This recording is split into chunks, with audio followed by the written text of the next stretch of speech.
So I welcome you all to the session on private international law. We have our chairperson for the session, Sir Dr. Christoph Bernasconi. I welcome Sir and Dr. Bernasconi became the Secretary General of the Hague Conference on Private International Law, and with an extensive legal qualifications, he has led numerous projects focusing on governance and inclusiveness.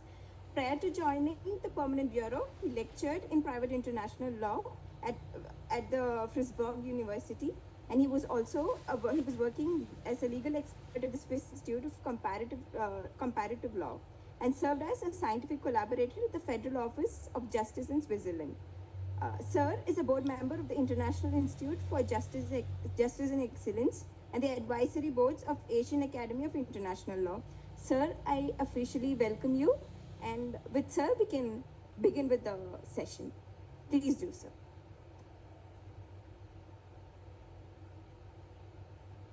Thank you very much. So I see that the protocol is slightly different here today than it was yesterday, but it was a pleasure to be here. Thank you very much indeed to all the panelists who have joined us here on the stage. Thank you all for coming out on an early Saturday morning to listen to a number of I should say probably a little bit eclectic, but all very important and interesting topics.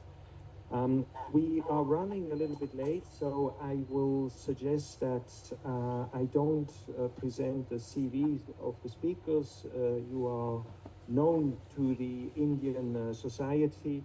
Laura Martinez Mora is a colleague of mine working at the Permanent Bureau in The Hague. She is the co-head of the Family Law Division at the office, looking after child abduction, child protection, adoption, and the child support conventions. We also decided to slightly change the order of the speakers, if that is okay. And without further ado, I would like to give the floor to Anil and Ankit Malhotra.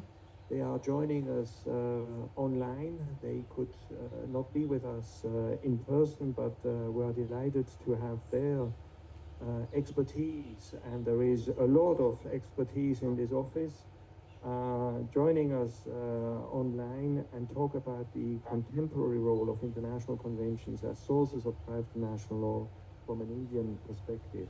And I think Anil Malhotra will be the first speaker, followed by Ankit Malhotra. Anil, if you are online, the floor is yours. Thank you, Dr. Bernasconi. It is a privilege and a pleasure to be a part of this esteemed panel.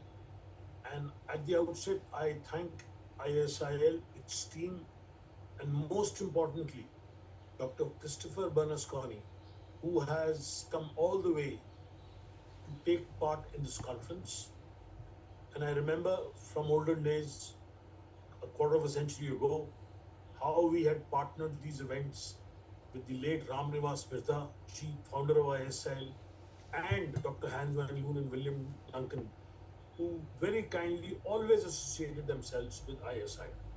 So on this short note, not taking much time, I am a practitioner for the past 40 years, and I deal with these problems pertaining to marriage, children, citizenship, nationality, divorce, spousal maintenance, alimony, child removal, custody, guardianship, division of matrimonial property, intercountry adoption, succession, inheritance, surrogacy, anti-suit injunctions. We are growing by the day. We are 1.3 billion. 32 million live in over 190 countries abroad.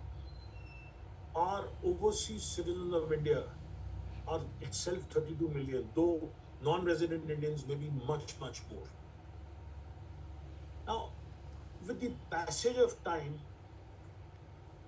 our marital relationships, our familial bonds, our connection to India has built a plethora of problems.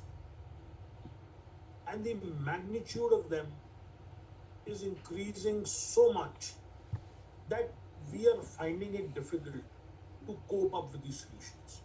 So I am only going to look at the magnitude of the problem and the codified laws we have in existence. Ankit, my co-speaker, will look at the conventional remedies and the best interest of children and how are we adapting. So coming back to where I was, the issue at stake is that our conventional statutory personal family laws are at sea. From an international perspective, let us understand we do not have a uniform civil code. So we have statutory codified laws made by Parliament for Hindus, for Christians, for Muslims, for Parsis. And we do have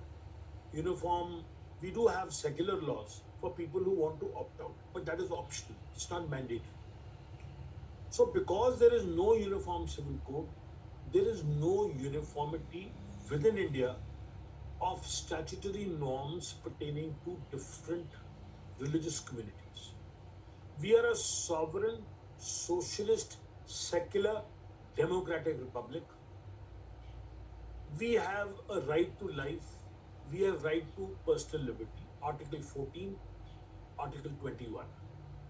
And these rights interpreted by our superior courts in constitutional jurisdiction are equivalent of what Article 8 of the ECHR, right to family life, says. That be so, I am only going to look at two legislations in the codified system of Indian law, which are the only guideline for matters pertaining to one, custody and guardianship, and second, adoption. So insofar the issue of child removal is concerned, which probably is the biggest problem today in India, because we are not a signatory to the 1980 convention, and therefore per se we are at sea with the 96 convention also. I have been participating in events with the Hague for the past 25 years. We got very close to signing the convention, but we are still miles away. I was part of Justice Bindal committee. We've got a two-volume report, we've got a bill, but we are not. So that apart, the Hindu Minority and Guardianship Act, which is the principal legislation governing custody and guardianship issues in India, does not have a statutory remedy which takes you to court. So if a parent removes the child, he per se, per force, has to adopt what we have, a Guardian and Wards Act of 1890. It's not 1980, it's 1890. It's a colonial piece of legislation. It still looks at single custody, and it is outmoded. It is absolutely antique, and it is a complete antithesis of child rights. So shared parenting, joint custody, access of the child to both the parents is far cry. You move a child, you come to India, you file a petition under the Guardian and Wards Act, get with the Hindu Minority and Guardianship Act, and you sit at home and say, I've got custody. So this is where we get into a difficulty. Now let us come to adoptions. Now we have signed the 93 convention, but then we have a big yawning gap as far as Hindu adoptions are concerned. Now, insofar adoptions under the convention are concerned, they are governed, 93 convention, the adoption convention are concerned, they are governed by the Juvenile Justice, Care and Protection of Children Act 2015. We have taken care of the entire procedure. We have a central authority called CARA, Central Adoption Resource Authority, which takes care of it. But the domestic Hindu adoptions, which take place irreversibly on giving and taking over of a child, and which do not require the approval of the authorities under the JJ Act, have somehow come to be a dilemma, because the adoption regulations have brought in Article 5 and 17, courtesy Article 23. This is something I'm going to ask Laura to address. Article 23 talks of adoption is being certified by an authority of the state to be in accordance with the convention on Article 5 and 17 approval. So if there is a domestic adoption, Kara says follow 5 and 17, but following 5 and 17 is an impossibility because that is the start, not the end. But then the rescue is Article 28 and 37 of the convention, which talks of recognition of domestic adoptions. Now, UK has taken care of this by making an adoption out of 2013, whereby 100 countries, non-conventional adoptions, you can equate them and they can let you. So this is the plethora and the magnitude of what I have to say in the realm of codified law, where I had requested Dr. Christopher Bernasconi to have Laura come in at the end because Laura will give us the panacea. She is going to be the doctor for all our problems. So on that note, I am going to leave Laura for the medication she has to give me, and I am going to pass on the baton to Ankit, who will delve into the niceties of the issues, that is the remedies, etc., etc. Thank you very much. Well, I join my fellow panelists and colleagues in thanking ISIL for giving us an opportunity to share our thoughts and perspectives.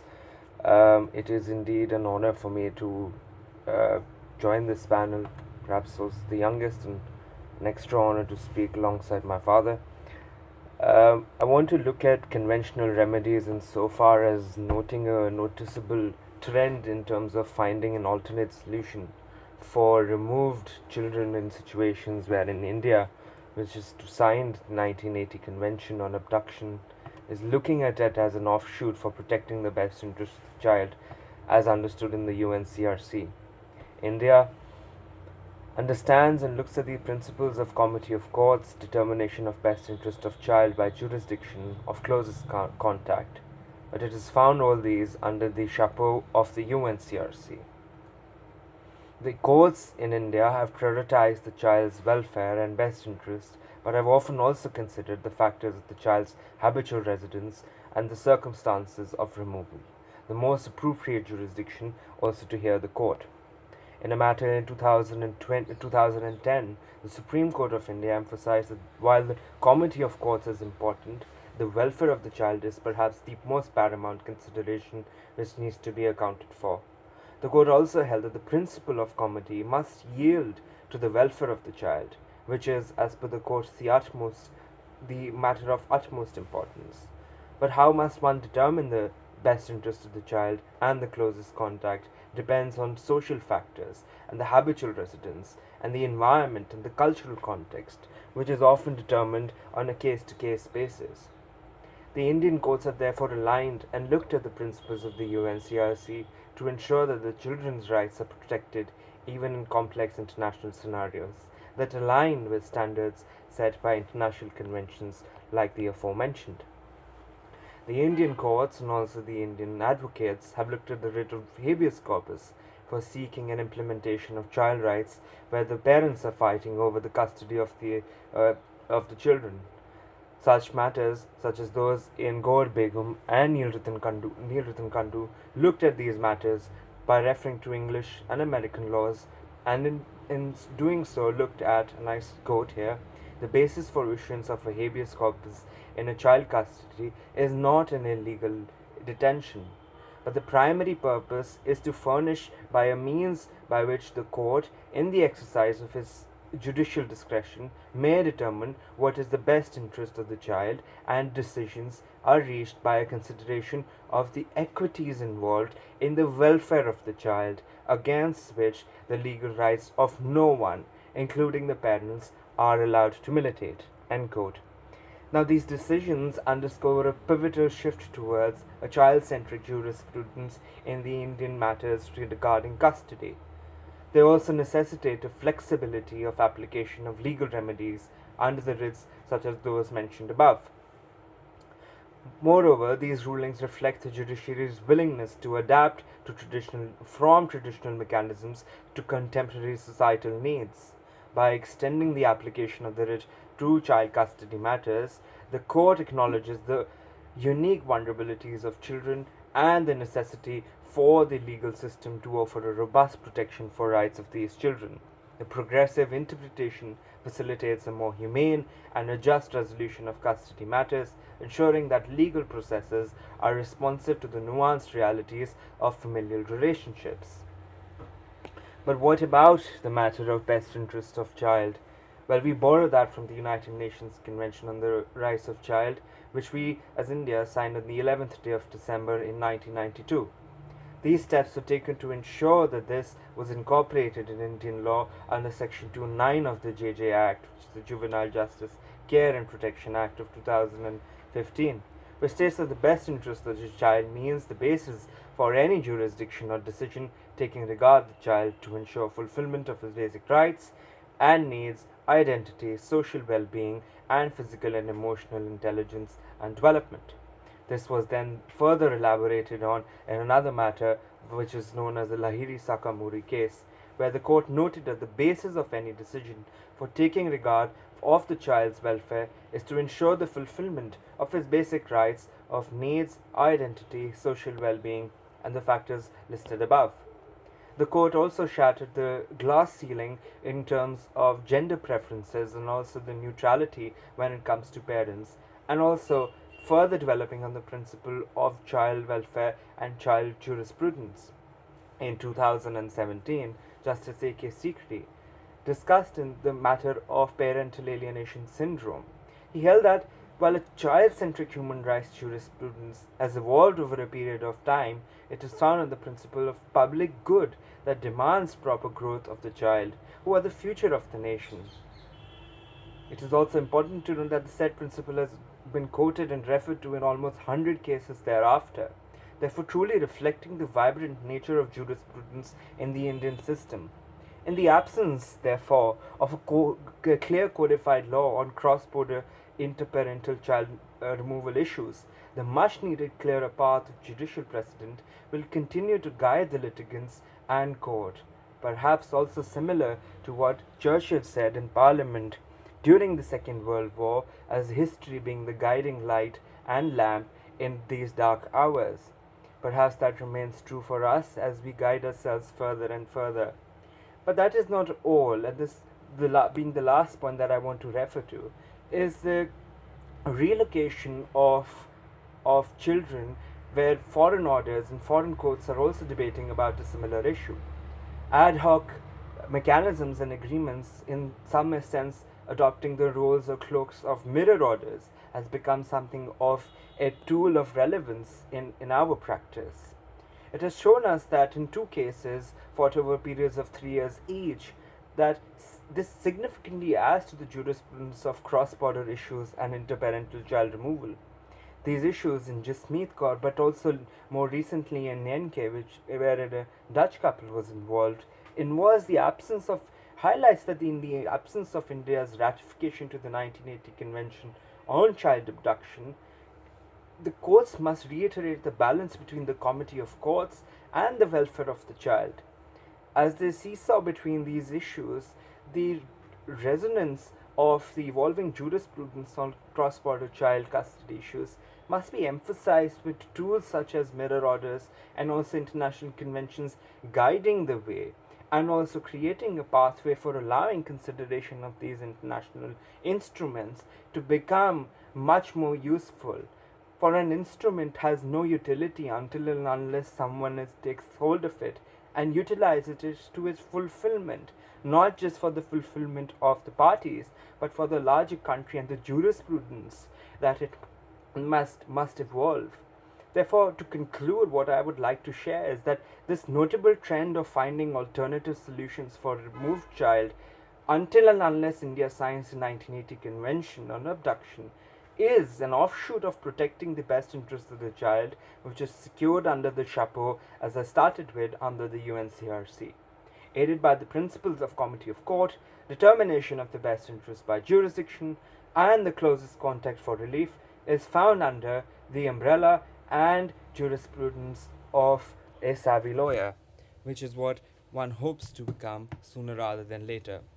With those words, I once again thank the organizers for giving us an opportunity to share our thoughts and perspectives. We are in an unfortunate position to have not been with everyone in New Delhi, but we strongly hope and believe that it will be a fruitful discussion. Thank you very much.